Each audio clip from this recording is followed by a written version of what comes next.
జగన్మోహన్ రెడ్డి గారిని అడుగుతున్నాం, కేవలం మీ లంచం కోసం మీకు ఒక్క డీలులో వచ్చిన లంచం 1750 కోట్ల రూపాయలు అంటున్నారు. మీకు ఒక్క డీలులో వచ్చిన లంచం 1750 కోట్ల రూపాయలు ప్రజలకు ఎంత భారంగా మారుతుందో ఒకసారైనా ఆలోచించలేకపోయారా? 1700 కోట్ల రూపాయలు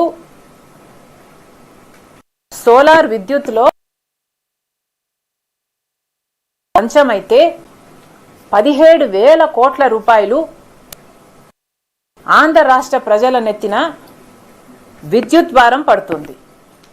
రెండిటికి కనెక్షన్ ఉంది అని నేను అంటం లేదు, కానీ ఈరోజు సినారియో చూడండి ఒకసారి.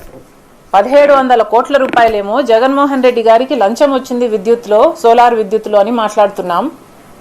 మొన్నటి వరకు జగన్మోహన్ రెడ్డి గారు చేసిన అప్పుల వల్ల డిస్కాంలకు నష్టం వచ్చి 17,000 కోట్ల రూపాయలు ఆంధ్ర రాష్ట్ర ప్రజల మీద కరెంటు బిల్లుల భారం మోపబోతుంది చంద్రబాబు గవర్నమెంట్ అని మేము పగలనక రాత్రనక లాంతర్లు పట్టుకొని మరీ ప్రొటెస్టులు చేసి ప్రజల కోసం కొట్లాడడం జరిగింది. ఏం జరుగుతుంది ఆంధ్ర రాష్ట్రంలో ఒకసారి గమనిస్తున్నాం.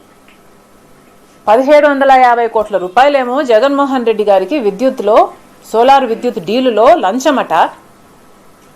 మరో పక్కేమో 17,000 కోట్ల రూపాయలు ఆంధ్ర రాష్ట్ర ప్రజల మీద భారం పడుతుంది. రెండింటికి కనెక్షన్ లేకపోయినా ఈరోజు జరుగుతున్న వాస్తవం అది. ఇలాంటి డీళ్లు చేసుకుంటే ఆఖరికి ప్రజల మీదే భారం పడుతుంది. ఈ డీల్లో కాకపోయినా ఇంకొకసారైనా, ఇంకో సంవత్సరమైనా 25 సంవత్సరాలకు గాను ఈ డీలు కుదుర్చుకున్నారు అంటే ఆ భారం అంతా ఇది ఎక్కడి న్యాయం అని అడుగుతున్నా. జగన్మోహన్ రెడ్డి గారికి వచ్చే లంచాల కోసం ఆంధ్ర రాష్ట్ర ప్రజలను తాకట్టు పెట్టినట్టు కాదా ఇది అని అడుగుతున్నాం. యూనిట్ ధర పక్క రాష్ట్రాలకు అదే అదాని పవరు ₹99 అగ్రిమెంట్లు చేసుకుంటే ఆంధ్ర రాష్ట్రంలో మాత్రం ₹2.49 అగ్రిమెంట్లు చేసుకోవడానికి జగన్మోహన్ రెడ్డి గారు ఒప్పుకున్నారు అంటే కేవలం ఈయనకు లంచాలు ఇచ్చినందుకు వల్లే కదా. సో ఈయనకు లంచాలు ఇస్తే ఆంధ్ర రాష్ట్ర ప్రజలను తాకట్టు పెట్టడానికి సిద్ధం. ఇలా యూనిట్కి ఇంత ఎక్సెస్గా అదనంగా ఇస్తే ఆ భారం మళ్ళీ ప్రజల మీదే పడుతుంది.